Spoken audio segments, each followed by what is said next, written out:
মুহাম্মাদুর রাসূলুল্লাহ। জোরে পড়েন সাল্লাল্লাহু। প্রিয় বন্ধুগণ, আমরা কোরআন শুনতে এসেছি।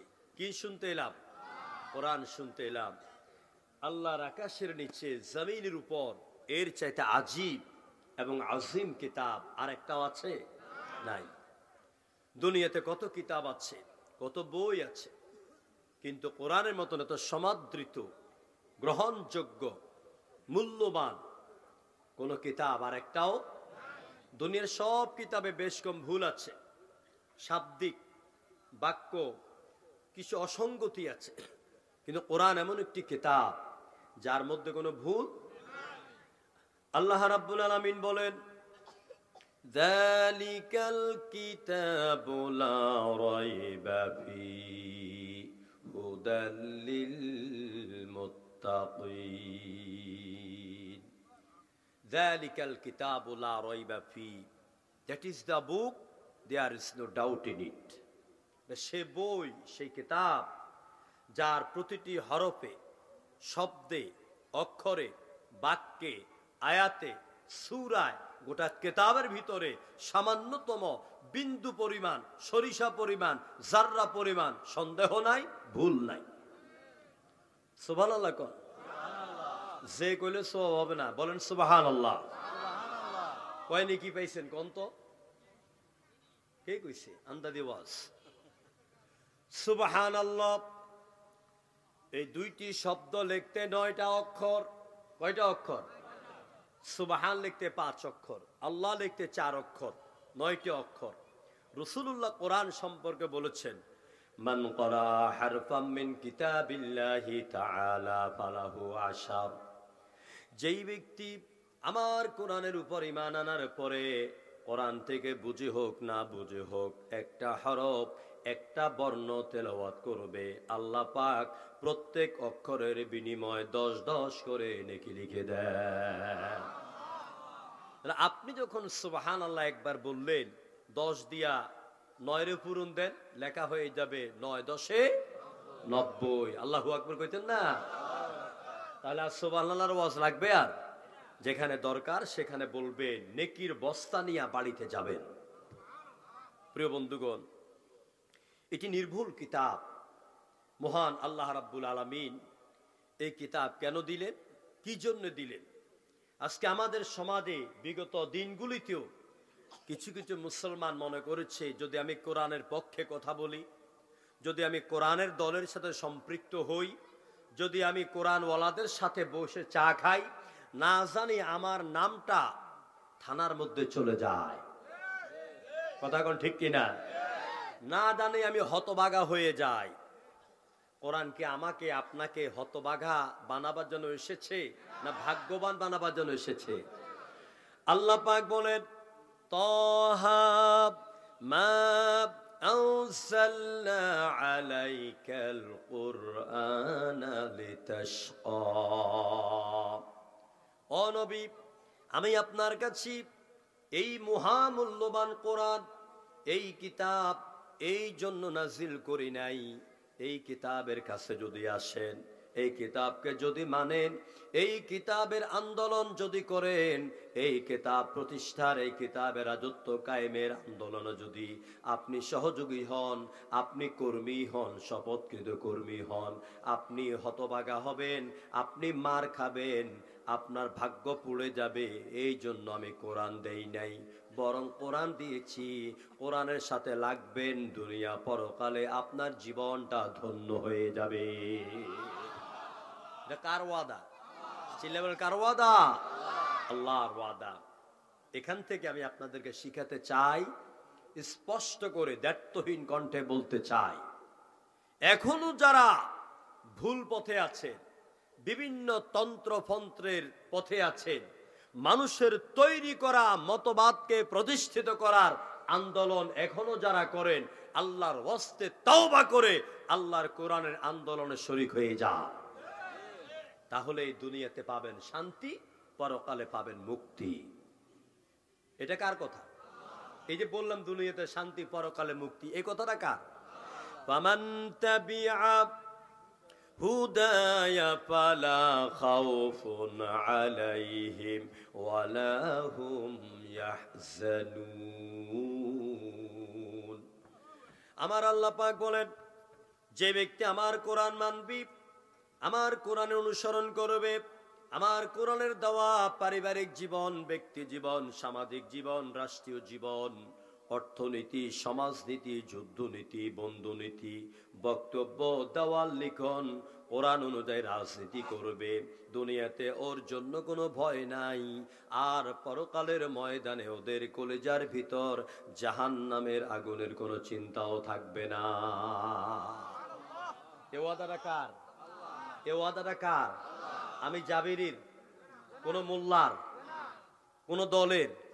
এ ওয়াদা কার?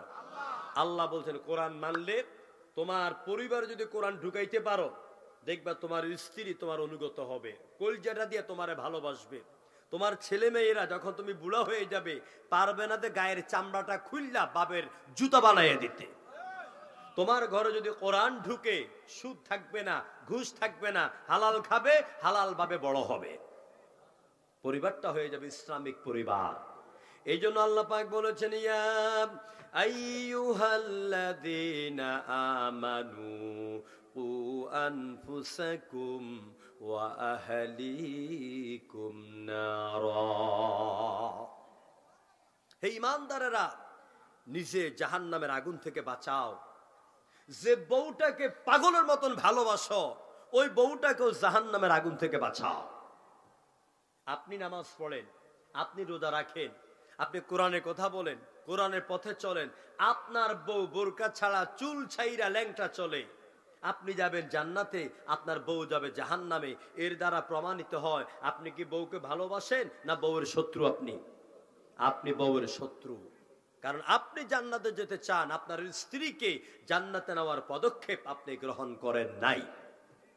আপনি কোরআনকে ভালোবাসেন, আপনার ছেলে কোরআনের বিরোধী দলের কর্মী হয়ে গেছে, তার মানে আপনি জান্নাতে যেতে চান, আপনার ছেলেকে নিজের হাতে জাহান্নামের দিকে ঠেলে দিচ্ছেন। এই জন্য কু আনফুসাকুম ওয়া আহলিকুম নারা, তুমি জাহান্নামের আগুন থেকে বাঁচো, তোমার পরিবারকে জাহান্নামের আগুন থেকে বাঁচাও। আমি কোরআন নিয়ে কথা বলতে গেলে ঘন্টার পর ঘন্টা বলতে পারবো, আমি সেই দিকে যাব না। আমি শুধু কোরআনটাকে আপনাদের সামনে তুলে ধরছি।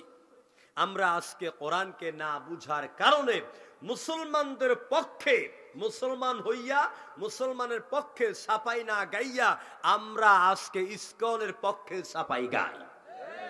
জনগণ ঠিক কিনা? গত জুমাবার বাংলাদেশের মসজিদের খতিবেরা ইসকনের বিরুদ্ধে কথা বলার কারণে আমার দেশের দাড়িওয়ালা টুপিওয়ালা বহু মুসলমান মসজিদ কমিটি মসজিদের খতিব সাহেবকে মসজিদের মিম্বার থেকে নামিয়ে দিয়েছে। যাদের মাথায় টুপি আছে, মুখে দাড়ি আছে, লম্বা পাঞ্জাবি আছে, এরা মোল্লাদেরকে হুজুরদেরকে দেখলে ওদের গা জ্বলে। মনে করবেন ওইসব এরা হচ্ছে আব্দুল্লাহ ইবনে উবাই, মুনাফিক নেতার আন্ডা আর বাচ্চা। অলিউল্লাহর দেশ, অসংখ্য অলিউল্লাহর দেশ, শাহজালাল, শাহ পরান, শাহ মাকদুম, হাজী শরীয়তুল্লাহ, শাইখুল হাদিস আল্লামা আজিজুল হক সাহেব, আল্লামা সাইদির বাংলাদেশে হিন্দুরা মুসলমানকে হত্যা করবে, আরেক মুসলমান হিন্দুদেরকে সহযোগিতা করবে, এটা হতে পারে না। আমরা কোরআনের পক্ষের লোক। জনগণ ঠিক কিনা? আপনি আওয়ামী লীগ করেন না বিএনপি করেন না জাতীয় পার্টি করেন, আমার জানার দরকার নাই। আমি জানবো, আমি বুঝবো, আমি দেখবো আপনি সত্যিকারের মুসলমান কিনা। প্রিয় বন্ধুগণ, সুতরাং সতর্ক হতে হবে। আমাদের ঈমানকে এবং মুসলমান হিন্দুদের মধ্যে কাটাকাটি লাগাবার জন্য পদক্ষেপ চলছে। বর্ডার দিয়ে ঢুকার চেষ্টা করতেছে। এই দেশে এসে মুসলমান হিন্দুর মধ্যে একটা ঝগড়া লাগাই দিয়া তারা তাদের ইচ্ছা পূরণ করতে চায়। আর এই কাজে সহযোগিতা করছেন কিছু নেতা আছে যারা এখনো ভারতের পাঁচটা গোলাম হয়ে সামনে তারা ক্ষমতায় আসতে চান, ভারতকে খুশি করে এরা ক্ষমতায় বসতে চান। সুতরাং এখান থেকে আমাদেরকে সতর্কতা অবলম্বন করতে হবে। প্রিয় বন্ধুগণ, কোরআনে কারীম এটা আমার বেঁচে থাকার প্রতীক, এটা আমার মরে যাওয়ার দলিল। আপনি যেই দল করেন, আপনার পায়ে আপনার পা দেন, আমি হাত দেব। আপনার পায়ে হাত দিয়ে আমি বলতে চাই, কোরআন ছাড়া আমাদের বাঁচার কোনো পথ নাই। দুনিয়ার শান্তি, দুনিয়ার অর্থ, দুনিয়ার ক্ষমতা, দুনিয়ার মোহ মাত্র চোখ যতক্ষণ আছে খোলা, যতক্ষণ শক্তি আছে ততক্ষণ। দুর্বল হয়ে পড়েছেন, দলের কাম করতে পারেন না, কোন দলের নেতা আপনার খোঁজ খবর নেবে না। তাই আসুন আমরা কোরআনের কাছে আসি। কোরআনকে বলবো, কোরআন আপনি কেন এসেছেন? ও কোরআনের মালিক আল্লাহ, আপনি লক্ষ্মীপুর বাসীর জন্য কোরআন কেন দিলেন? আহারে, লক্ষ্মীপুর, রামপুর, রামগঞ্জ এই এলাকা ভরা, ঠিক কিনা বলেন? লক্ষ্মীপুর নাম থাকুক, লক্ষ্মীপুরের মানুষ হতে হবে ইসলামপুর। কথা ঠিক কিনা বলেন? কাগজে কলমে নাম পাল্টানো যাবে না, কিন্তু ইসলাম তো মনে প্রাণে গ্রহণ করতে পারবো। কোনো সন্দেহ আছে? নাই। এবার আমরা বলবো আল্লাহ তাআলা কোরআন কেন দিলেন বলে দেন। আল্লাহ রাব্বুল আলামিন কোরআনে কারীমের সূরা ইব্রাহিমের প্রথম নাম্বার আয়াতের মধ্যে বলে দিলেন, আলিফ লাম রা কিতাবুন আনজালনাহু ইলাইকা লিতুখরিজান নাসা মিনাজ-যুলুমাতি ইলান নূর। জোরে বলুন আল্লাহু আকবার। আল্লাহ পাক বলেন, নবী গো, আমি আপনার প্রতি এই কিতাবের জন্য দিলাম যাতে করে আপনি কোরআনের শিক্ষা প্রশিক্ষণ দিয়া সমাজ এবং পৃথিবীর মানুষগুলিকে সকল প্রকারের অন্ধকার থেকে বের করে আলোর দিকে নিয়ে আসতে পারেন। মিনাজ-যুলুমাত, সব অন্ধকার। অন্ধকার কি? চুরি। খুব ভালো করে লক্ষ্য করেন, অন্ধকারগুলি কথা বলছি। চুরি, ডাকাতি, সন্ত্রাস, রাহাজানি, খুন খারাপি, তারপরে সাদাবাজি, দখলদারিত্ব, এগুলি আলো না অন্ধকার? অন্ধকার। এরপরে আসেন শিরক, শিরক করা অন্ধকার, কুফরি করা অন্ধকার, বেদাত করা অন্ধকার। এবারে আসেন মতবাদের মধ্যে অন্ধকার কি? Secularism, feudalism, communism, socialism, nationalism, এই সব মানব রচিত কুফরি মতবাদ, এগুলি সব অন্ধকার। এই মতবাদগুলির হোতা কারা? প্রতিষ্ঠাকারী কারা?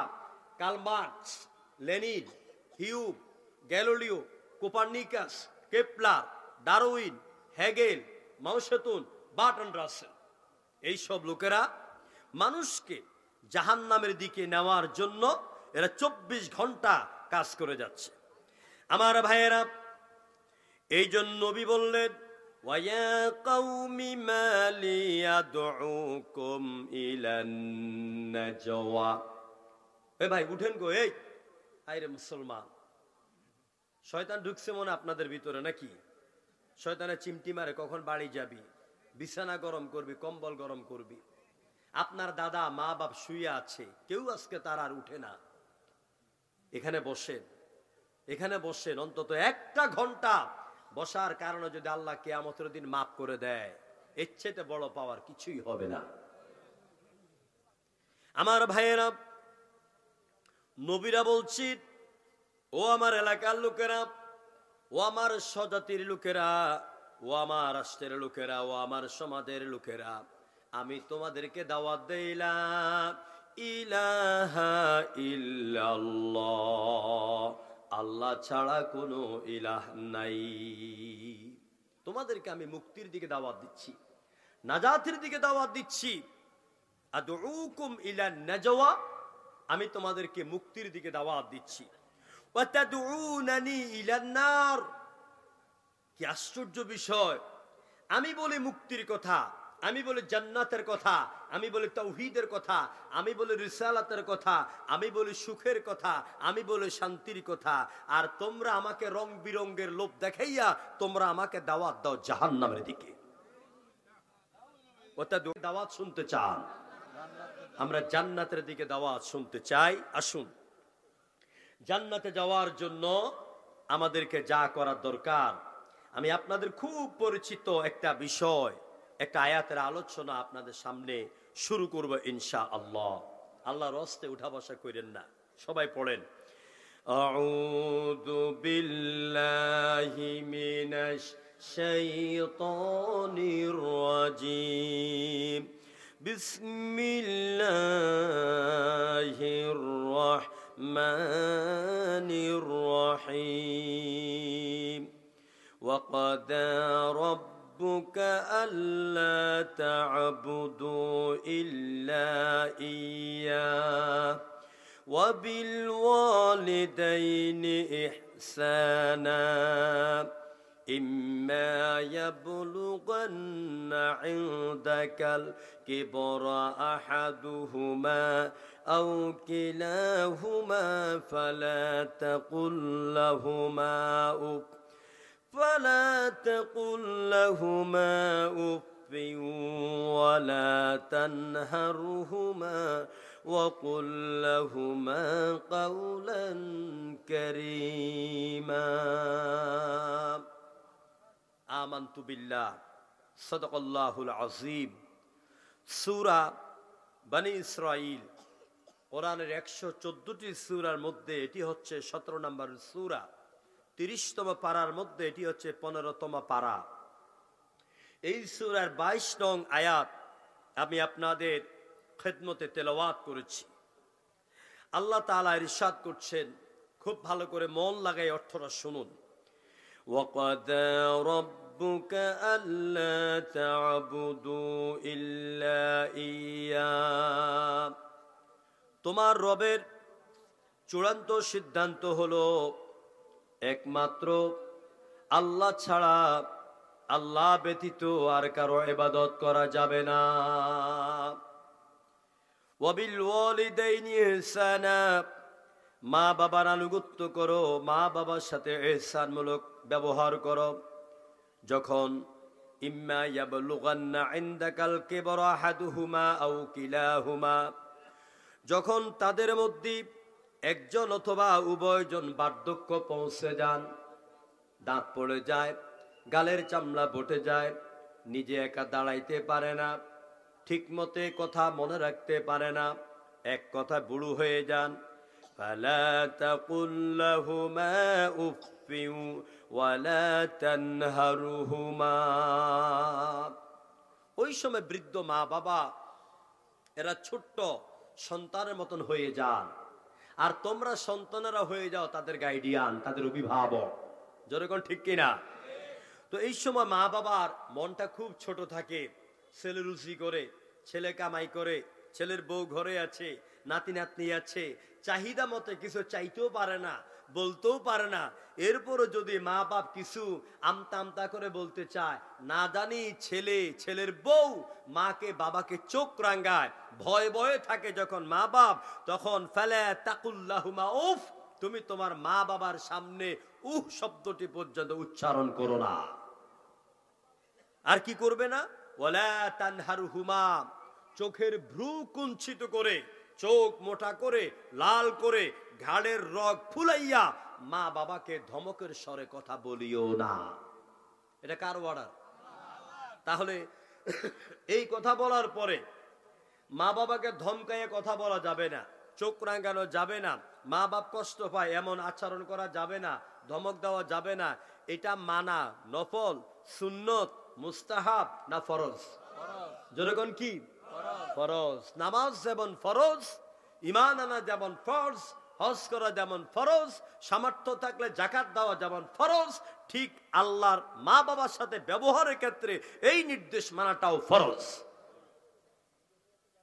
এরপর আল্লাহ বলছেন ওয়ালা তানহারুহুমা ধমক দিয়ে কথা বলো না ওয়াকুল লাহুমা কাওলান কারীমা কথা কিভাবে বলবে কথা বলার পদ্ধতি আমি আল্লাহ শিখাইয়া দিলাম সম্মানজনক ভাবে কথা বলো সুবহানাল্লাহ এ হচ্ছে আয়াতের তেলাওয়াতকৃত আয়াতের সরল তরজমা আমি আপনাদের সামনে শুরুতে কথা বলবো ওয়াকাদা রব্বুকা আল্লা তা'বুদু ইল্লা ইয়্যাহ যদি এতটুকুন বাক্যের তাফসীর আমি ভূগোল দিয়ে বিজ্ঞান দিয়ে দর্শন দিয়ে কোরআন দিয়ে হাদিস দিয়ে ইতিহাস দিয়ে করতে যাই তাহলে এতটুকুনের তাফসীর এখন থেকে আরো কমপক্ষে 2.5 ঘন্টা করা লাগবে তারপরে সামনে যেতে হবে কিন্তু কোরআন তো হচ্ছে একটা বিশাল সমুদ্র, ঠিক কিনা বলেন?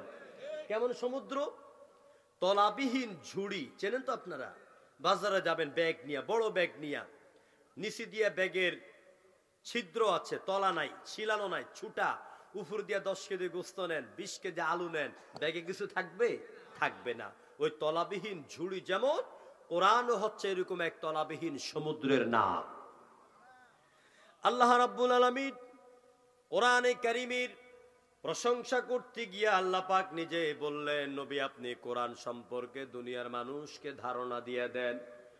قُلْ لَوْ كَانَ الْبَحْرُ مِدَادًا لِكَلِمَاتِ رَبِّي لَنَفِدَ الْبَحْرُ قَبْلَ أَنْ تَنْفَدَ كَلِمَاتُ رَبِّي وَلَوْ جِئْنَا بِمِثْلِهِ مَدَدًا। নবী আপনি বলুন, আমার রবের কথাগুলি কি লিখার জন্য, বলার জন্য, ব্যাখ্যা হিসাবে লেখার জন্য তাম পৃথিবীর 7 দরিয়ার, প্রশান্ত মহাসাগর, আটলান্টিক মহাসাগর, ভারত মহাসাগর, আরব সাগর, সব দরিয়ার পানিগুলিকে যদি কালি বানাইয়া আল্লাহর কালামের ব্যাখ্যা লেখা শুরু করে দাও, 7 দরিয়ার পানি শেষ হয়ে যাবে। ওয়ালাউ জিনা বিমিসলিহি মাদাদা, আবার যদি 7 দরিয়ার পানিকে কালি বানাও তাও শেষ হবে, কিন্তু আল্লাহর কোরআনের ব্যাখ্যা লিখে আর বলে শেষ করা যাবে না। এ হচ্ছে সে কোরআন, যা মহাসমুদ্রের মতো। প্রিয় বন্ধুগণ, তাই আসুন আমরা খুব সংক্ষেপে আমরা জানবো, ওয়াকদা রব্বুক, তোমার রবের সিদ্ধান্ত, রবের আদালতের চূড়ান্ত সিদ্ধান্ত হচ্ছে এই, আল্লাহ ছাড়া আর কারো ইবাদত করা যাবে না। তো এখন আসুন, প্রথম আসুন, কাজা মানে কাজী, বিচার হয়ে গেছে, সিদ্ধান্ত হয়ে গেছে। ওই আদালতের বিচারককে, বিচারক হচ্ছেন আল্লাহ। কিন্তু আল্লাহ পাক এখানে ওয়াকাজাল্লাহ শব্দটি ব্যবহার না করে করেছেন ওয়াকাদা রব্বুক। রব অর্থ কি? রব অর্থ কি? ওই লোকেরা কয় আল্লাহ না, রব অর্থ প্রতিপালক। আমাদের সভাপতি সাহেব মাশাআল্লাহ, যারা একটু পড়াশোনা করেন, মাহফিলে কান লাগাইয়া শুনেন, তাদের মনে থাকবে রব অর্থ হচ্ছে প্রতিপালক। রবের রয়েছে প্রায় 21টি অর্থ। আর লিসানুল আরব নামক অভিধান, এনসাইক্লোপিডিয়া ব্রিটানিকা সহ বিভিন্ন কোরআনের আয়াতে রবের অনেকগুলি অর্থ। রবের এক অর্থ প্রতিপালক, রবের এক অর্থ সামঞ্জস্য দানকারী, রবের এক অর্থ আইনদাতা, রবের এক অর্থ জীবনদাতা, মরণদাতা, রবের এক অর্থ রিজিক দাতা, রবের এক অর্থ সার্বভৌমত্বের মালিক, রবের আরেক অর্থ হচ্ছে চূড়ান্ত রূপ দানকারী, আকৃতি দানকারী। এগুলি রবের অর্থ। এক একটি নামের উপরে ব্যাখ্যা করলে অন্তত আমার মতন ছিঁড়া ফাড়া, আমি কিন্তু ভাইরাল বক্তা নই, এই ছিঁড়া ফাড়া লোক এক একটি ব্যাখ্যা, নামের উপরে ব্যাখ্যা আধা ঘন্টা 1 ঘন্টা করা যাবে কোরআন দিয়ে। জোরে কোন সুবহানাল্লাহ। আমার ভাইয়েরা,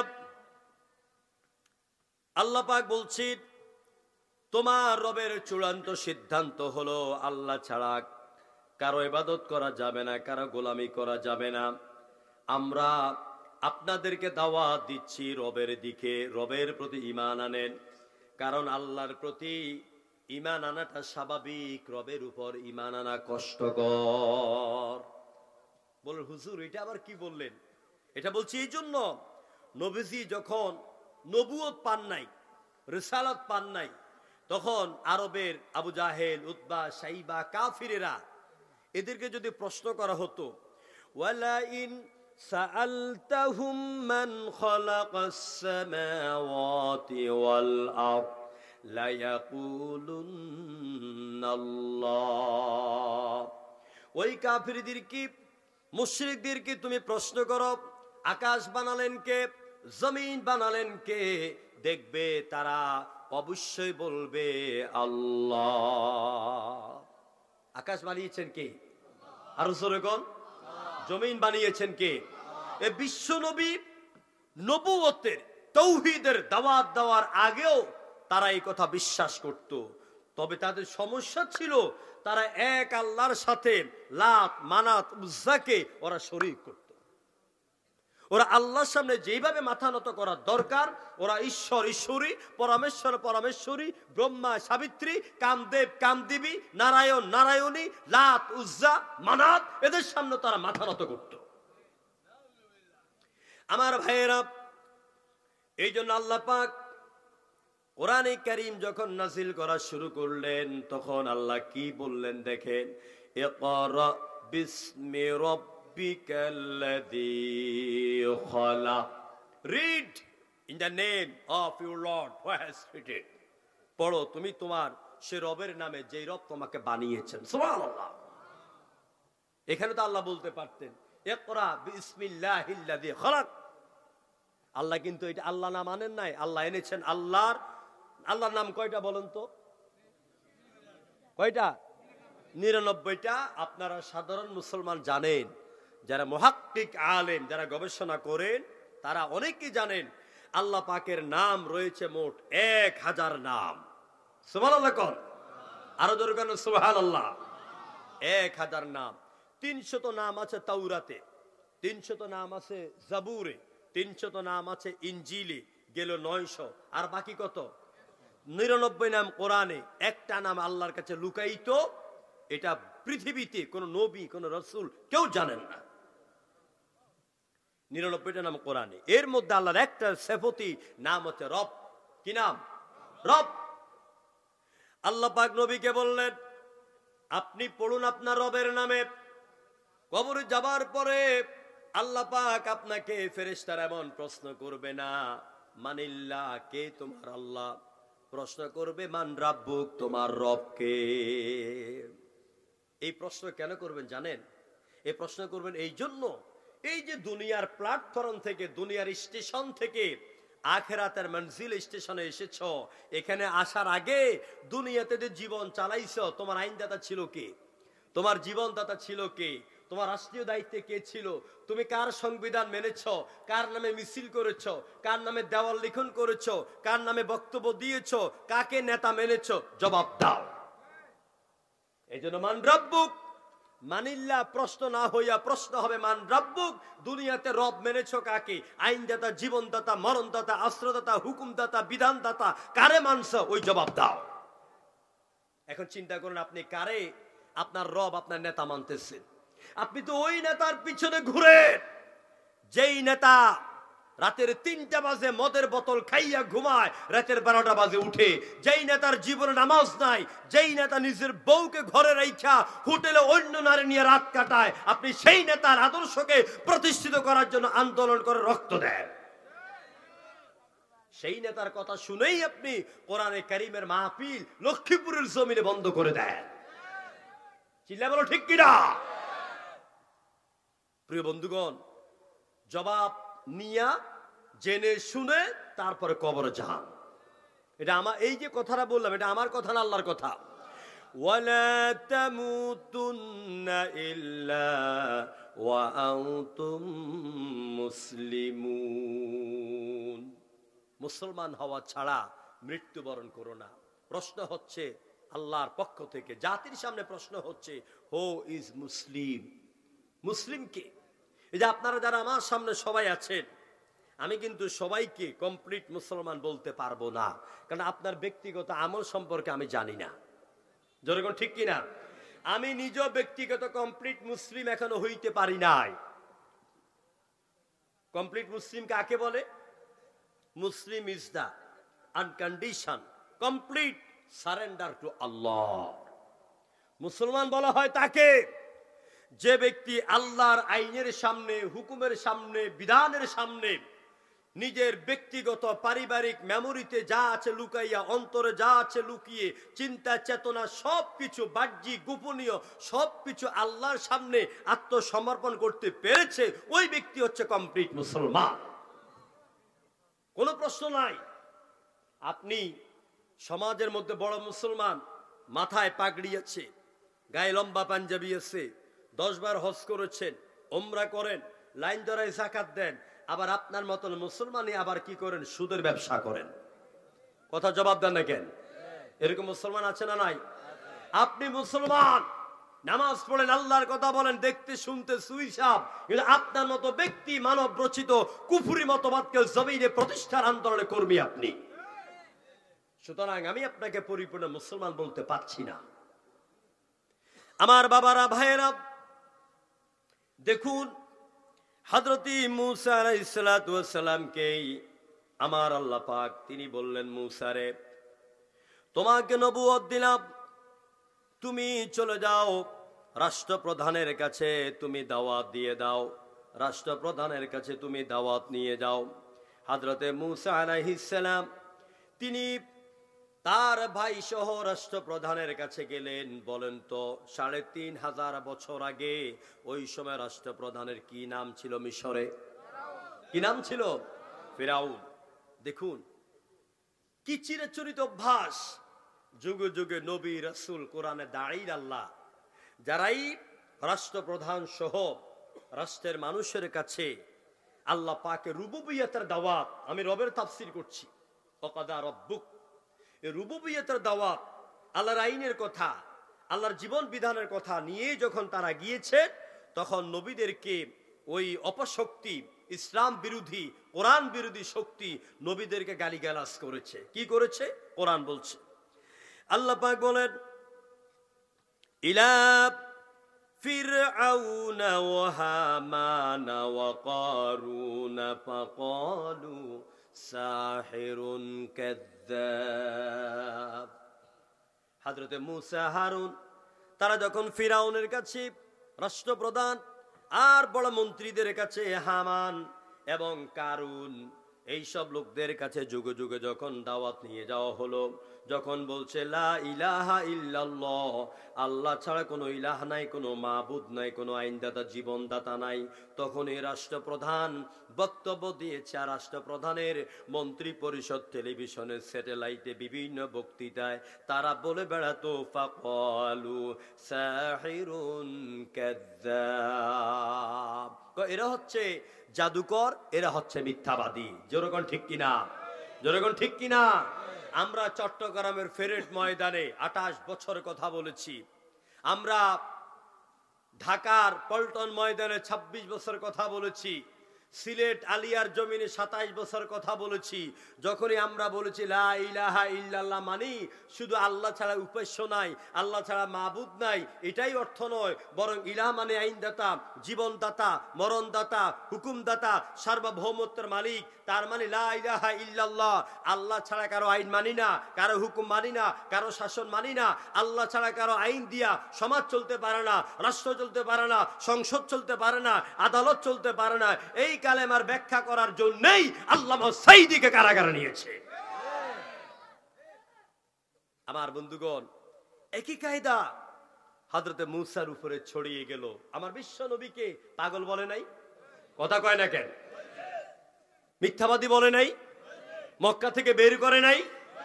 হত্যা করার জন্য নারী ভুঁড়িগুলি, উটের নারী ভুঁড়িগুলি এই কাদের মধ্যে নিক্ষেপ করেছে নাকি করে নাই? ওই চিরাচরিত নিয়ম অনুযায়ী মূসারও ছিল এরকম। বলছে, মূসা তুমি তো জাদুকর, তুমি তো মিথ্যাবাদী। ফালাম্মা জাআহুম বিল হাক্কি মিন ইনদিনা ক্বালু ক্তুলু আবনাআল্লাযীনা আমানু মাআহু ওয়াস্তাহিয়ু নিসাআহুম ওয়া মা কাইদুল কাফিরিনা ইল্লা ফি দালাল। যখনই নবীরা, যখন কোরআনে দাঁড়িরা হক নিয়া, সত্য নিয়া এই প্রধানদের কাছে দাওয়াত দিত, যেমন মূসা আমার পক্ষ থেকে হক নিয়ে দাওয়াত দিয়েছে ফেরাউনের কাছে, তখন ফেরাউন সাথে সাথে একটা আইন জারি করেছে। কি করেছে? আইন জারি করেছে। ফেরাউনের গোষ্ঠীরা হঠাৎ হঠাৎ করে আইন পাল্টাইয়া ফেলে। কথা কয় না কা? এদের আইন দুইটা, একটা হলো গ্রেফতার করো, আরেকটা হলো হত্যা করো। একটা হলো গ্রেফতার করো, আরেকটা হলো আয়না ঘরে ঢুকাও। কথা কয় না কে? আমি কিন্তু কোরআনের বাহিরে একটা শব্দ বলছি না। দেখুন, ফালাম্মা জাআহুম বিল হক মিন ইনদিনা, নায়ের ফাইল হচ্ছে আল্লাহ। আমি আল্লাহর পক্ষ থেকে যখনই মূসা হক নিয়া ফেরাউনের কাছে গেল, তখন ফেরাউন আইন জারি করলো, উকতুলু আবনা আল্লাযীনা আমানু মা, মুসার সাথে যারা ঈমান এনেছে তাদেরকে, আর এই মুসার দল বলে যত ছেলে সন্তান জন্মাবে সবগুলিকে হত্যা করো। সবগুলি কি করো? হত্যা করো। আর কি করো? ওয়াস্তাহিয়ু আনিসাআহুম, মেয়েগুলিকে জীবিত রাখো, কন্যাগুলিকে জীবিত রাখো। মেয়েগুলি যখন বড় হবে তখন তাদেরকে নিয়ে কর্মী বাহিনী ফষ্টি নষ্টি করবে। নাউজুবিল্লাহ। আমার ভাইয়েরা, এবার হযরত মুসার প্রতি এমন আইন জারি করার পরেও, হত্যার ভয় দেখাবার পরেও হযরত মুসা বলে দিলেন, রব আল্লাহ, আইন চলবে আল্লাহর, দাওয়াত দিব এক আল্লাহর, জীবন চলে যাবে, এই কালেমার দাওয়াত বন্ধ হবে না। আপনাদের ঈমান কি? আপনাদের ঈমান কি এরকম হতে পারবো তো? ইনশাআল্লাহ। আমাদেরকে 15 বছর কাটছে, মারছে, ঘরে ঘুমাইতে দেয় নাই, কত ভাইকে হত্যা করেছে, ফাঁসি দিয়েছে, কিন্তু বাংলার জমিন থেকে কোরআনের দাওয়াত বন্ধ হয় নাই। কথা কন না, ঠিক কিনা? আগামীতে মানে বন্ধ হয়ে যাবে। 2-4টা মাহফিল বন্ধ করলে কোরআনের দাওয়াত বন্ধ হয়ে যাবে। যারা কোরআনের দাওয়াত বন্ধ করবা তোমাদের উপরে আল্লাহর গজব পড়বে। চিল্লায় বলো ঠিক কিনা? প্রিয় বন্ধুগণ, এবার ফেরাউন সইতে না পেরে আবার নব্য আইন তৈরি করলো। وقال فرعون ذروني أقتل موسى وليدعو ربه, ফেরাউন মন্ত্রী পরিষদকে বলল, আমাকে ছেড়ে দাও। মনে যেন তারে কেউ বাঁধা রাখছে, আমারে ছাড়ো। কেন? আকুতুল মুসা ওয়ালিয়াদউ রাব্বা, মুসা যদি আর একবার তার রবের আইনের কথা বলে, তার রবকে ডাকে, আমি অবশ্যই মুসাকে কতল করব। তাহলে হত্যার ভয় দেখায় কারা? ফেরাউন, ফেরাউনের গোষ্ঠীরা। জেলের ভয় দেখায় কারা? ফেরাউনের গোষ্ঠীরা। চিল্লায় বলো ঠিক কিনা? এটা কোরআন দ্বারা প্রমাণিত না, আঙ্গ মোল্লাদের কথা, কোরআন দ্বারা প্রমাণিত। আচ্ছা, মুসা রবের দাওয়াত দিচ্ছে, ফেরাউনের এত ভয় লাগে কেন? ভয় লাগে এই জন্য, ফেরাউন বলছে, ইন্নী আখাফু আন ইউবাদদিলা দীনাকুম আও আন ইউযহিরা ফিল আরদিল ফাসাদ। ফেরাউন বলতেছি, আমার ভয় লাগে মুসা যদি তার রবের আইন দিয়া দেশ চালায়, মিশর চালায়, আমার ক্ষমতার মস্তক থাকবে না। দুপুর 12টা বাজে হেলিকপ্টার নিয়ে আমারে পালাইতে হবে। ঠিক কিনা বলেন? এই দেশের মধ্যে ওর ভাষা বিশৃঙ্খলা হয়ে যাবে। ফেরাউন বলতেছে, আইয়ুবাদদিলা দীনাকুম, রাষ্ট্র ব্যবস্থার পরিবর্তন করে দিবে, জমিনে ফাসাদ সৃষ্টি হবে। আমার ভাইয়েরা, হযরতে মুসার দেওয়া রবের আইন যদি কায়েম হয়ে যায়, তাহলে মদখোরের মদের বোতল আর আসবে না, সুদখোরের সুদ বন্ধ হয়ে যাবে, জেনাখোরের জেনা বন্ধ হয়ে যাবে, সন্ত্রাস বন্ধ হয়ে যাবে। মেট্রো রেল নষ্ট হওয়ার পরে বলছে ঠিক করতে 3,500 কোটি টাকা লাগবে, অথচ মাত্র আপনার 15 কোটি টাকার বিনিময়ে মেট্রো রেল ঠিক হয়ে গেল। এই যে এইভাবে দুর্নীতি করে টাকা খাওয়া বন্ধ হয়ে যাবে। এই জন্য মুসার রবের আইন জমিনে প্রতিষ্ঠিত করতে দেওয়া যাবে না। সেই ষড়যন্ত্র বাংলাদেশে মনে এখনো নাই, আছে কিনা বলেন? আছে। তাহলে আমি বুঝাইলাম, ওয়াকাদা রাব্বুক, তোমার রবের চূড়ান্ত সিদ্ধান্ত হলো রবের আইন ছাড়া, রবের ইবাদত ছাড়া আর কারো ইবাদত চলবে না। রবের তাফসীর করতে গেলে ঘন্টার পর ঘন্টা লাগবে। ইন্ডিয়াতে 2011 সালে রবের তাফসীর শোনার পরে আমার হাতে একই স্টেজে 6 জন ইসলাম কবুল করেছে। সুবহানাল্লাহ। রব কাকে বলে? আমার কাছে এখন চাদরটা নাই, গাড়িতে আছে। একটা হিন্দু নারী, এই তো গত বছর, আগের বছর, তিনি সেখানে যখন কোরআন পড়তেছিলাম, এই সাউদা সুরাইমের সুরে একটা হিন্দু মহিলা, এটা জেলা শহরে মাহফিল, সাথে সাথে আমাদের একটা কাশ্মীরি শাল কিনে গিফট পাঠিয়ে দিয়েছে। কোরআন, কোরআন এটা তো শুধু মুসলমানদের না, কোরআনকে শুধু মুসলমানদের, হিন্দু, খ্রিস্টান, বৌদ্ধ, পারসিক, জারদাস, ইহুদি, খ্রিস্টান, সবার জন্য কোরআন, সব মানব জাতির জন্য, হুদাল লিন্নাস।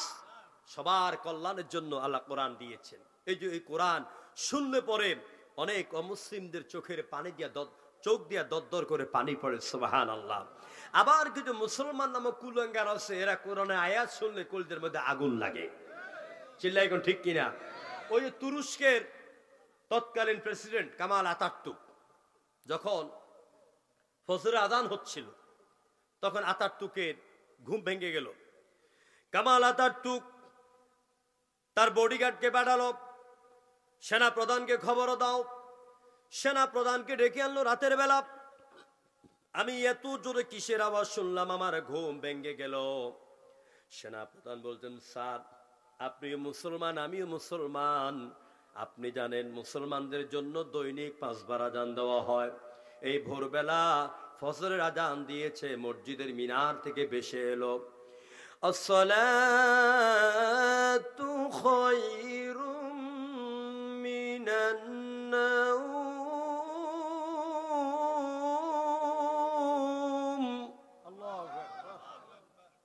মসজিদের মিনার থেকে ভেসে আসলো, ঘুম থেকে নামাজ উত্তম, নামাজ পড়ো, ঘুম থেকে নামাজ উত্তম।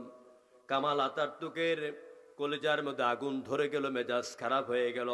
বলল, মুয়াজ্জিনকে ধরে আনো আর আমার সামনে তার কল্লা ফেলে দাও। কল্লা ফেলে দিয়েছে, হত্যা করেছে। আমার ভাইরা, ওই মানের মুসলমানের আন্ডা বাচ্চা বর্তমানে বাংলাদেশও আছে। মুয়াজ্জিন যখন আযান দেয় মনে হয় যেন বেশ্যা তার খরিদ্দারকে ডাকে। এরকম একজন কবি এরকম কথা বলেছে নাকি বলে নাই? বলেছে। সুতরাং আল্লাহ রাব্বুল আলামিন তিনি আমাদের রব। তিনি বলেছেন, তোমার এমন শক্তিশালী মহা ক্ষমতা, রবের চূড়ান্ত সিদ্ধান্ত হলো ইবাদত হবে একমাত্র কার? ইবাদত মানে কি? ইবাদত কাকে বলে? ইবাদত কি এবং কেন ভালো করে জানেন। আইন বা দাল আব্দ, আব্দ মানে গোলাম, আর যারা গোলামি করে সে গোলামিটার নাম হলো ইবাদত। ইবাদত মানে হলো আত্মা, আনুগত্য করা, হুকুম মানা, নির্দেশ মানা। এখন বলুন তো আমাদের মালিক কে? আরো জোরে কোন আমাদের মালিক কে? শাহাদাত আঙ্গুলি উপরের দিকে তুইলা বলেন, মালিকের নাম কি? আরো জোরে কোন আল্লাহ, আরো জোরে কোন আল্লাহ। হাদিসে কুদসির ভিতর এলো, আল্লাহর কোন বান্দা যদি রাতের গভীরে আল্লাহ বলে ডাক দেন, আল্লাহ পাক বলে, বান্দা তোমার একবার ডাকের বিনিময়ে আমি আরশের মালিক একবার নয়, 2 বার নয়, 70 বার জবাব দিয়া বলি, বান্দা আমার কাছে তুমি কি চাও? আমাদের মালিক আল্লাহ, আমরা তারা গোলাম। ইবাদত হবে কার? আল্লাহ পাক। ইবাদত মানে কি? ইবাদত মানে হচ্ছে আল্লাহর আদেশ মান্য করা। যা করতে বলেছেন তা করবেন, যা করতে নিষেধ করেছেন তা করবেন না। এটার নামই হচ্ছে ইবাদত। নামাজ পড়তে হবে, রোজা রাখতে হবে, মা বাবার খেদমত করতে হবে, সত্য কথা বলতে হবে, ওজনে কম দেওয়া যাবে না, সঠিক মাপ দিতে হবে, মিথ্যা সাক্ষী দেওয়া যাবে না, জমিনের আইল ঠেলা যাবে না, কারো গাছের নারকেল চুরি করে খাওয়া যাবে না, কারো পুকুরের মাছ রাতের বেলা ধইরা খাওয়া যাবে না, কারো হাঁস মুরগি চুরি করে খাওয়া যাবে না, কোনো মেয়ের আঁচল ধরে টান দেওয়া যাবে না, পরকিয়া করা যাবে না, বেডির জামাই থাকে বিদেশ, আবার মহিলার সাথে লাইন করে তুমি তার সাথে জানাবা বিচার করছো, এগুলি করা যাবে না। এইসব অন্যায় কাজ থেকে ফিরে থাকার নাম আর ন্যায়সঙ্গত কাজ করার নামই হচ্ছে ইবাদত। কথা কি বুঝতে পারছি? আমার ভাইয়েরা, আল্লাহর মানুষরে তোমাদেরকে কেন বানাইলাম শুনে নাও। মা খালাকুতুল জিন্না ওয়াল ইনসা ইল্লা লিয়াবুদুন। আমি মানুষ আর জিন সম্প্রদায়কে শুধুমাত্র কেবলমাত্র আমি আল্লাহ পাকের হুকুম আর আদেশ নিষেধ মানার জন্য বানাইলাম। আপনি ইচ্ছা করলেই আপনার মন মতে আপনি কাজ করতে পারবেন না, আপনি ইচ্ছা করলেই নামাজ পড়তে পারবেন না। আল্লাহ বলছে, সূর্য যখন ঠিক টাইমে উঠে, সূর্য যখন উঠে তখন নামাজ পড়া হারাম। ইসলাম বলেছে, যখন ঠিক কিনা? আবার সূর্য যখন ঠিক ডুবে তখনও সিজদা করা হারাম। সূর্য যখন ঠিক মাথার উপরে, তখন সেজদা করা হারাম। অথচ সেজদা করার জন্য আল্লাহ আমাকে আপনাকে বানিয়েছেন, কিন্তু টাইম আছে, সময় আছে। ইচ্ছা করলে সেজদা দিতে পারবেন না, আবার ইচ্ছা করলে সেজদা থেকে আপনি মাহরুম থাকতে পারবেন না। এই আদেশ নিষেধ মানার নামই হচ্ছে ইবাদত। আল্লাহ রাব্বুল আলামিন বলেন, ইবাদতের এক অর্থ আনুগত্য করা। কোরআনে কারিমের সূরা ইয়াসিনের ভিতরে আল্লাহ পাক বলেন, আলাম আহাদি ইলাইকুম ইয়া বানি আল্লাহ তা'বুদুশ শাইতান ইন্নাহু লাকুম আদুব্বুম মুবিন। আমি কি বনি আদম থেকে এই মর্মে অঙ্গীকার গ্রহণ করি নাই, আল্লাহ ছাড়া আর কারো ইবাদত করবে না, শয়তানের ইবাদত করবে না, কারণ শয়তান হলো তোমাদের প্রকাশ্য শত্রু। শয়তান কি কাম করে? শয়তান বলে মসজিদে ঢুকিস না, শয়তান বলে মোল্লাদেরকে দেখলে টিটকেরি বুটকেরি করবি, মোল্লাদেরকে ধমকাইয়া বলবি কোন মৌলবাদী ক্ষমতায় যাবে না। এটা শয়তানের কাম। চিল্লাই কোন কথা ঠিক কিনা? এগুলি শয়তানের কাম। শয়তান চায় না ইসলাম, কোরআন, নবীওয়ালারা ক্ষমতা যাইয়া দেশ থেকে মদের বোতল, জুয়া আড্ডা, ঘুষের আড্ডা, সুদের কারখানা সব যেন ধ্বংস করে দেয়। এটা কিন্তু শয়তান চায় না। এই যদি এইগুলি হয়ে যায়, শয়তানের আর চাকরি থাকবে না। কথা বুঝেননি আপনারা আমার ভাইয়েরা? এরপর আল্লাহ পাক বলে, বান্দারে, ইবাদতের এক অর্থ আইন বা বিধান। মানুষগুলিকে কেন বানাইলাম শোনো। ইয়া আইয়ুহান নাসু উবুদু রাব্বাকুমুল্লাযী খালাকাকুম। হে মানব সম্প্রদায়, তোমরা তোমাদের আইন মানো, তোমাদের রবের আইন মানো, তোমাদের রবের হুকুম মানো। তার মানে তোমাদের রব যা বলেছে তার সামনে মস্তককে অবনত করে দাও। উবুদু রাব্বাকুম। লোকেরা শুধু ইবাদত বলতে বুঝে রোজার দিনে রোজা রাখা, নামাজের সময় নামাজ পড়া আর মিলাদ মাহফিল করা, এটাই মনে হয় ইবাদত না।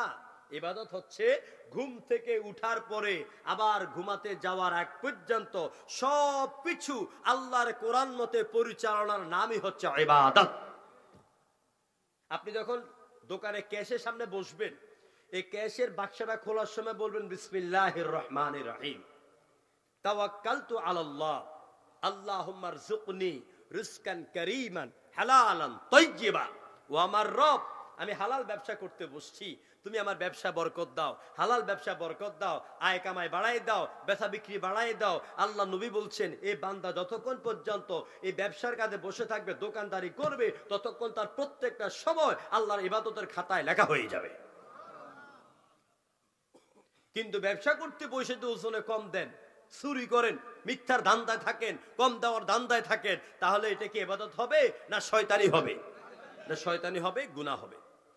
আমার ভাইয়েরা, আল্লাহ পাকের নবীরা, আমি আর বেশি লম্বা করব না, কেউ উঠবেন না, আলোচনা মাত্র তাফসীর শুরু হয়েছে। যে আয়াত তেলাওয়াত করেছি, এই আয়াতের উপর বিশদ আলোচনা করতে গেলে 2-2.5 ঘন্টা করলে আপনাদের তৃপ্তি মিটবে, কিন্তু অতক্ষণ আপনাদের ধৈর্য থাকবে না। সংক্ষেপে শুধু 2টা বিষয়ে অতি সংক্ষেপে কথা বলে মোনাজাত করে দেব। আমার আল্লাহ পাক বলে, বান্দারে, আমি দুনিয়াতে যত নবী রাসূল পাঠাইলাম, সব নবী রাসূলের দায়িত্ব ছিল 2টা। যেরকম কয়টা? 2টা। কোরআন বলছি, লাকাদ বা'আথনা ফি কুল্লি উম্মাতির রাসূলা আন ইবুদুল্লাহা ওয়াজতানিবুত তাগুত। ওয়ালাকাদ বা'আসনা ফি কুল্লি উম্মাতির রাসূলা। আমি প্রত্যেক জাতির কাছে নবী পাঠাইলাম, রাসূল পাঠাইলাম। তারা মানুষকে 2টি দাওয়াত দিয়েছেন, একটা পজিটিভ, একটা নেগেটিভ। একটা করা যাবে, একটা করা যাবে না, একটা মানা যাবে, একটা মানা যাবে না। সেটা হচ্ছে, যেটা করবা সেটা হচ্ছে আনিবুদুল্লাহ, ইবাদত হবে কার? আল্লাহর। ওয়াজতানিবুত তাগুত, তাগুতকে অস্বীকার করো। প্রশ্ন হচ্ছে, তাগুত কাকে বলা হয়? ত আলিফ গাইন ওয়াও তা, তাগুত। এই তাগুত কাকে বলে? তাগুতের ব্যাখ্যা করতে গেলে আধা ঘন্টা লাগবে। আপনার এই র্যান্ডম ডিকশনারি থেকে, কোরআন হাদিস থেকে অনেক সময় লাগবে। সংক্ষেপে বুঝাই, তাগুত বলা হয় সেই শক্তিকে, যেই শক্তি নিজে আল্লাহর আইন পছন্দ করে না, আল্লাহর আইন মানে না, আল্লাহর হুকুম মানতে চায় না, অন্যদেরকে আল্লাহর হুকুম আইন মানতে বিভিন্ন কৌশলে বাধা প্রদান করে, এটার কি শক্তি বলে? তাগুতি শক্তি। তো আল্লাহর হুকুম যেন মানতে না পারে, আল্লাহর বিধান যেন মানতে না পারে, আল্লাহর রাজ যেন জমিনে কায়েম না হয়, এটা কি আল্লাহর বান্দারা চায় না শয়তানে চায়? কারা চায়? তাহলে তাগুতি শক্তিটা হচ্ছে শয়তানের শক্তি। তাগুতি শক্তির কার শক্তি? শয়তানের শক্তি। এবারে দেখেন আমরা পূর্ণ ঈমানদার কেন হইতে পারি নাই? কোরআনে কারীমের আয়াতুল কুরসির পরের আয়াতে 3য় পারার 1ম পৃষ্ঠায় একেবারে শেষের দিকে আয়াতুল কুরসির পরে আল্লাহ পাক বলে দিলেন, ফামাইয়াকফুর বিত্তাগুতি ওয়া ইউমিন বিল্লাহি ফাকাদ ইসতামসাকা বিল উরওয়াতিল উসকা। ফামাইয়াকফুর বিত্তাগুত, তুমি আগে তাগুতকে অস্বীকার করো।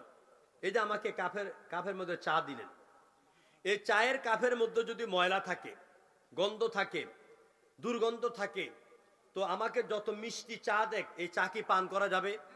চা পান করা যাবে? যাবে না। তাহলে আমাকে চা পান করতে হলে, ভালো জিনিসটাকে এখানে রাখতে হলে কি করতে হবে? আগে গন্ধযুক্ত জিনিসটাকে ধুইয়া এই কাপটাকে পরিষ্কার করতে হবে। কথা কি বুঝতে পারছি? আল্লাহ বলছেন ফামাইয়াকফুর বিত্তাগুত, আগে তোর মাথার ভিতরে, তোর ব্রেনের ভিতরে, তোর চিন্তার ভিতরে দুনিয়াকে পাওয়ার, ইউনিয়ন সভাপতি হওয়ার, ওয়ার্ড সভাপতি হওয়ার, জেলা সভাপতি হওয়ার, একটা পিস্তল নিয়ে চলার মতন পাওয়ার পাওয়ার, এরপর নেতাদের শক্তি দিয়া নিজেকে পাওয়ারম্যান দাবি করার, হ্যাঁ, রাষ্ট্রীয় ক্ষমতা পাওয়ার, তোর বাহাদুরি দেখাবার যে মন মানসিকতা আছে, এইগুলি সব দূর করে দে। আল্লাহ ছাড়া যার মোহব্বত, দয়াল বাবা, খাজা বাবা, ল্যাংটা বাবা, ভণ্ড বাবা, উমুক নেতা, তুমুক নেতার যত আদর্শ তোর কলজার মধ্যে আছে, সবকিছুকে ফামাইয়াকফুর বিত্তাগুত, এই তাগুতি শক্তি সব ঝেড়ে ফেলে এটারে পরিষ্কার কর।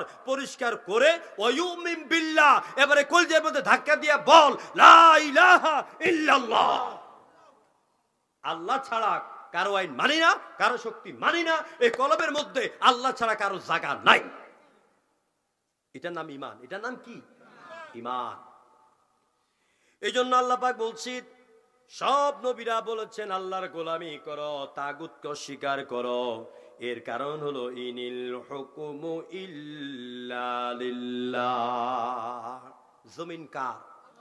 জমিন কার? কারো বাপদাদার? কারো বাপদাদার? কারো বাপদাদার হইলে পরে 41 সাল পর্যন্ত থাকতে পারলো না কেন? যেরকম ঠিক কিনা? ফেরাউন বলেছে মিশর আমার। এই জন্য ফেরাউন যে বাসভবনে থাকতো, কোরআনে সব আছে ভাই, আমার দেরি হয়ে যাবে এই জন্য বলতে পারছি না। ফেরাউন যে বাসভবনে ছিল, লাউ গাছ, আম গাছ, আপেল গাছ, আঙ্গুর গাছ, মুরগির খামার, কবুতরের খামার সব লাগাইছি। বলছে বাপ দাদার এই জায়গা থেকে, মসনদ থেকে আমি আর কোনোদিন যাব না। কিন্তু ফেরাউনকে যাইতে হয়েছে কিনা? যাইতে হয়েছে কিনা? বাংলাদেশের বঙ্গভবন আমরা গেছি, আম গাছ, লাউ গাছ সব আছে, হ্যাঁ, কদু গাছ, চদু গাছ সব আছে, কিন্তু যাইতে হয়েছে কারণ এই জমিন কারো বাপদাদার নয়, জমিনের মালিক কে? সুতরাং আল্লাহ আমাকে আপনাকে যোগ্য বানাইয়া ক্ষমতার মসনদে পাঠান, যাতে এই 20 কোটি মানুষকে সুন্দর করে পরিচালনা করতে পারি। যেই ব্যক্তি মানুষের দায়িত্ব নিয়ে মসনদে গিয়া 2 নম্বরই কাম করে, ওদেরকে আল্লাহ পাক এইভাবে থাপ্পড় আর চটকনা দিয়ে দেশ থেকে বের করে দেন। সুতরাং ওয়াকাদা রাব্বুকা আল্লা তা'বুদু, আল্লাহর ইবাদত ছাড়া, আল্লাহর আইন ছাড়া কারো আইন মানা যাবে না। ইবাদতের মধ্যে মৌলিক বিষয় হচ্ছে 1 নম্বরে ঈমান আনতে হবে কার উপর? ঈমান আনার পরে কি করতে হবে? আকিমুস সালাহ, নামাজ কায়েম করতে হবে। নামাজ, আমি আপনি যত বড় বক্তা হই, বুজুর্গ হই, নামাজ যদি না থাকে আমার ঈমান নাই। সমাজে যারা নামাজ পড়ে না, খুব ভালো করে শুনেন, আমি কঠিন ভাষায় কথা বলে যাই, কারণ আমি আগেই বলেছি আমি 28 বছর ময়দানে কথা বলি, বাংলাদেশের রগ রেশা আমার জানা আছে। এই জন্য আমি স্পষ্ট ভাষা বলতে চাই, যারা নিজেদেরকে ইমানদার বলে দাবি করেন, মুসলমান বলে দাবি করেন, মুসলমানের চেহারা স্রোত আছে এরকম দাবি করেন, আপনি যদি ইচ্ছা করে স্ব ইচ্ছায় আপনি নামাজ আদায় না করেন, আপনি পাগল, যেমন আপনিও তেমন একটা পাগল। কারণ কোন পাগল, এই যে এখানে যারা আসছেন, আপনারা কেউ বিবেকবান মানুষ লুঙ্গি ছাড়া, পায়জামা ছাড়া, জামা কাপড় ছাড়া এখানে কেউ আসতে পারেন না। যেই লোকটা এখন ল্যাংটা এখানে আসবে, ওই লোকটা ভালো মানুষ, বিবেকবান মানুষ না পাগল? আরো জনগণ কি? অনুরূপ ভাবে মুসলমানদের সমাজে আল্লাহর জমিনে ঈমান আনার পরে যেই মুসলমান দাবিদার ইচ্ছা করে নামাজ পড়বে না, সেই হচ্ছে ওইরকম একটা পাগলের মতন পাগল। মান তারাকা সলাতা মুতাআম্মিদান ফাকাদ কাফারা, যে ব্যক্তি ইচ্ছা করে নামাজ ছেড়ে দেয়, মসজিদের নামাজের সময় দোকানে বসে বসে মোবাইল টিপে, টেলিভিশন দেখে, চায়ের দোকান হচ্ছে বর্তমান সময়ের মিনি পার্লামেন্ট। দোকানগুলি, চায়ের দোকান কি মিনি পার্লামেন্ট, ছোট্ট সংসদ ভবন। এই দেখবেন আপনাদের চায়ের দোকানে বসেই এই এলাকার লোকেরা কারে ক্ষমতা বসাবে, কারে নামাবে, এরা এখান থেকে সিদ্ধান্ত দিয়ে দেয়। যেরকম ঠিক কিনা? এখান থেকে সব মাতলামি শুরু হয়ে যায়। কে ক্ষমতা যাবে, কে নামবে, কার ঘরের বউ ভালা, কার মাইয়া খারাপ, কার বাপ খারাপ, কে কত টাকা ইনকাম করে, কার বউ সুন্দর, কার বউ কেমনে চলে, মানে এই মিনি পার্লামেন্টের ভিতরে সব আলোচনা হান আর ভোট হয়ে যায়। আসুন নিজেদের আমলকে পাল্টাই, নিজেদেরকে পাল্টাই, আল্লাহর গোলাম হয়ে যান।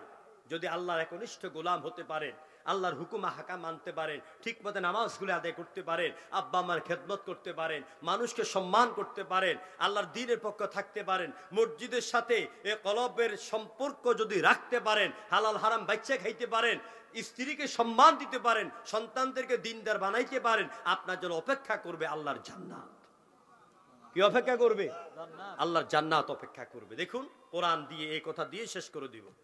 আল্লাহ রাব্বুল আলামিন আল্লাহর অনুগত বান্দাদেরকে বলছেন, ফাদখুলি ফি ইবাদি ওয়াদখুলি জান্নাতি।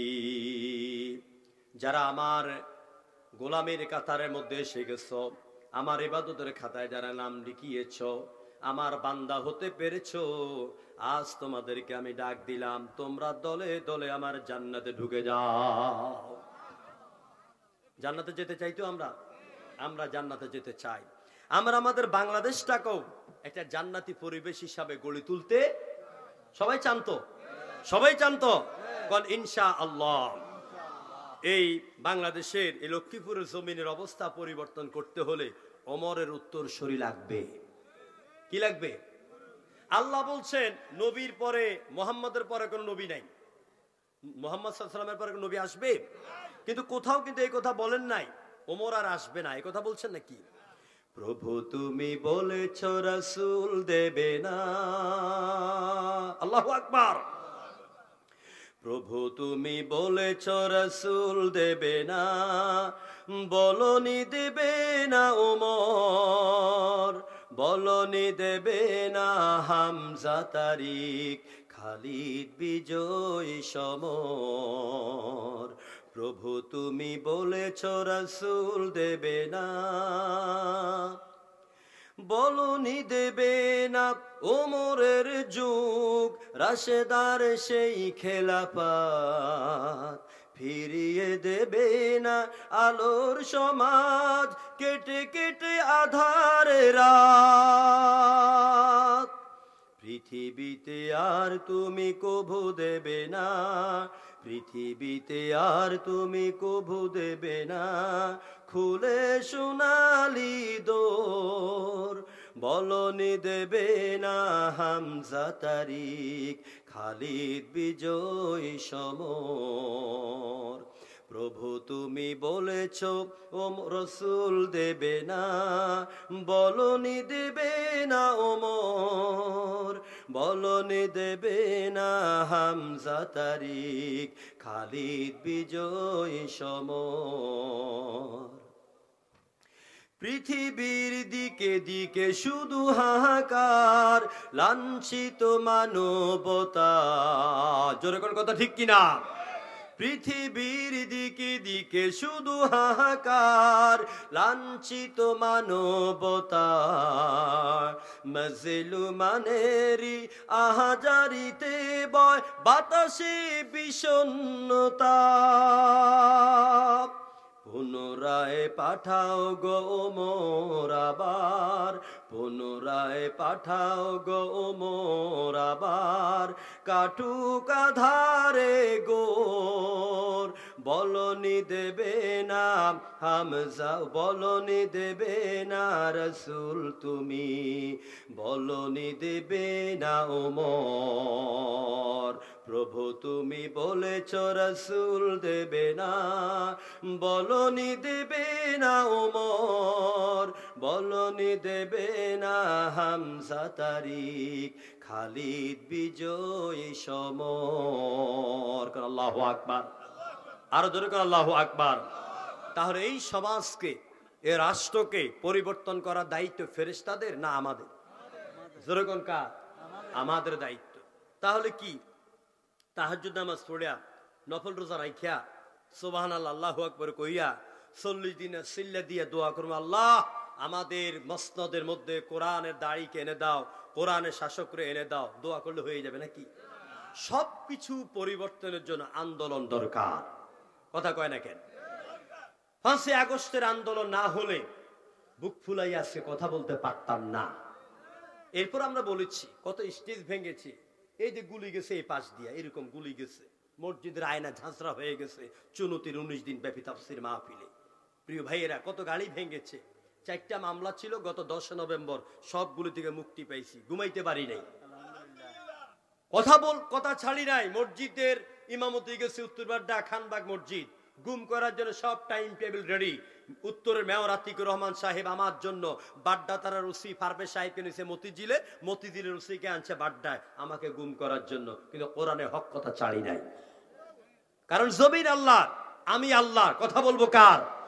আজকে যারা ষড়যন্ত্র করে কোরআনে দাড়িদেরকে কথা বলতে দিচ্ছ না, কোরআনের মাজমার মধ্যে বাধা প্রদান করছ, ওই যে সাইদি সাহেব একটা ঘটনা বলছিল, আগের মেয়ের অবস্থা হয়েছে যেই, পিছন মেয়ের অবস্থা হবে তাই। কথা কয় না ঠিক কিনা? ওর থেকে আমাদেরকে শিক্ষা নিতে হবে, ফেরাউন থেকে শিক্ষা নিতে হবে, নমরুদ থেকে শিক্ষা নিতে হবে, আবু জাহেল থেকে শিক্ষা নিতে হবে, তাহলেই আমাদের চরিত্র পাল্টাবে। বাংলাদেশের জমিনে ইনশাআল্লাহ আমি জাবিরি আল্লাহর কসম করে বলে যাই, আল্লামা সাইদির স্বপ্ন এদেশে পূরণ হবে, আরো কিছু রক্ত ঝরবে। 5ই আগস্ট পাওয়ার জন্য যেই রকম দামাল ছেলেরা রক্ত দিয়েছেন, একটা বিপ্লব ঘটেছেন, আরেকটা বিপ্লব আমাদের জন্য অপেক্ষা করছে, যে বিপ্লবের রেজাল্ট হবে বাংলাদেশের পার্লামেন্টে কোরআনের পতাকা উড্ডীন হবে ইনশাআল্লাহ। কারা কারা চান দুহাত তুলা লাগে দেখান।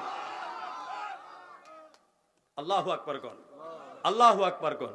শেষ মুহূর্তে একটা জিহাদিমূলক তাকবীর দিতে হবে, স্লোগান দিতে হবে, পারবেন তো? আমরা হুজুররা শুধু মঞ্চে ওয়াজ করি না, ঢাকার রাজপথেও কত মিছিল টিছিল দেই, আল্লাহ তৌফিক দেয়। সেই আলোকে এখন 2 হাত তোলেন তো সবাই, সবাই তোলেন, একদম ইমানি জজবা নিয়ে বলতে হবে আমার সাথে জোরে সোরে, নারায়ে তাকবীর। হয় নাই লক্ষ্মীপুরের মানুষ, জোর আরো লাগবে, নারায়ে তাকবীর।